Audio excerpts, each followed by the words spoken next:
देर रात पाकिस्तान के मंगला इलाके में झेलम रोड पर दो अज्ञात बाइक सवारों ने अबू कतल, जो कि लश्कर का टॉप कमांडर था, हाफिज सईद का बेहद करीबी, और भारत के अंदर जम्मू रीजन में राजौरी, पुंछ और नौशेरा में आतंकी वारदातों की जिम्मेवारी लश्कर के कमांडर हाफिज सईद ने इसी को दी थी। और इसीलिए इसने 2023 के भट्टा दोरियां हो, डांगरी हो या फिर राजौरी और पुंछ के साथ रियासी में जो अटैक हुआ, उसका ये मेन मास्टरमाइंड माना जाता है। और ये सीधी तौर पर सैफुल्लाह अलियास साजिद जट को रिपोर्ट करता था। पाकिस्तानी आर्मी और आईएसआई के साथ मिलकर खुरेटा, निकियाल, खुरेटा फॉरवर्ड, जंद्रूत, हलान, ये वो टेरर कैंप और लॉन्चिंग पैड थे जिनकी जिम्मेवारी इस अबू कतल अलियास कतल सिंधी और अबू सिंधी के पास थी। और इसीलिए सोचे समझे तरीके से जब 2023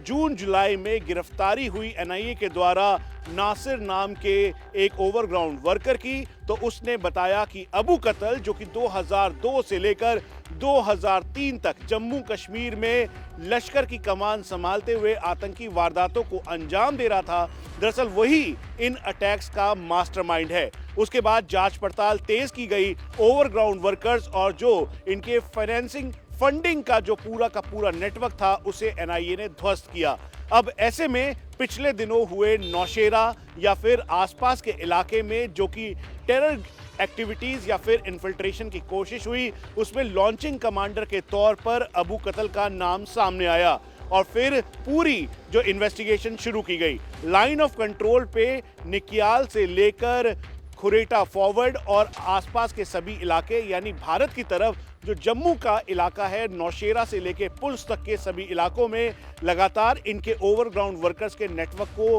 पूरी तरह से ध्वस्त करने के लिए सिक्योरिटी एजेंसीज चाक चौबंद तरीके से रेड कर रही थी। वहीं अब जो जानकारी मिल रही है उसके मुताबिक अबू कतल, जो कि हाफिज सईद का बेहद करीबी है, इसको कल देर रात दो अज्ञात बाइक सवारों ने उस दौरान मारा जब ये कोर हेडक्वार्टर जो है मंगला के अंदर पाकिस्तानी आर्मी का, वहां से एक हाई लेवल मीटिंग कर आतंकियों के साथ निकला था और उस दौरान ये अपनी गाड़ी में मौजूद था। बाइक सवार आए, उन्होंने सीधा गोलीबारी की जिसमें 2 लोग मारे गए और ये दोनों आतंकी में से एक आतंकी अबू कतल के नाम से आइडेंटिफाई हुआ और जो तीसरा यानी ड्राइवर इसमें मौजूद था, उसको पास ही के मिलिट्री हॉस्पिटल में एडमिट करवाया गया। इंडिया टीवी के पास इस समय अबू कतल की जो एक्सक्लूसिव टेरर कैंप या जो कि खुरेटा के अंदर मौजूद है, उसकी तस्वीरें मौजूद हैं जिसमें वो पाकिस्तानी आईएसआई और पाकिस्तानी आर्मी के साथ मिलकर आतंकियों को ट्रेनिंग दे रहा है। स्पोर्ट शूज पहन रखा है, AK-47 और दूसरे वेपन्स उनके हाथ में हैं। उसके साथ साथ ये GPS के द्वारा उनको ट्रेनिंग दी जा रही है, रीडिंग करने की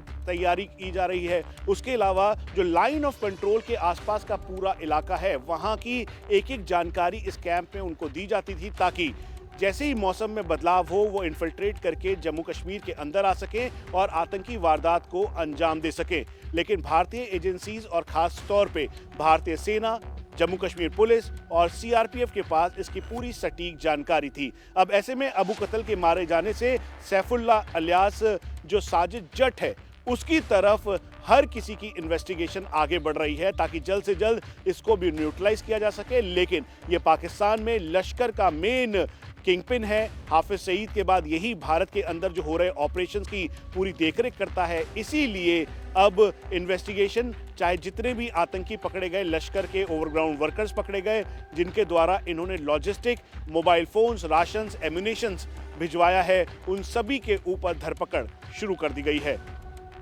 कैमरा पर्सन संजीव राणा के साथ मनीष प्रसाद, इंडिया टीवी, दिल्ली।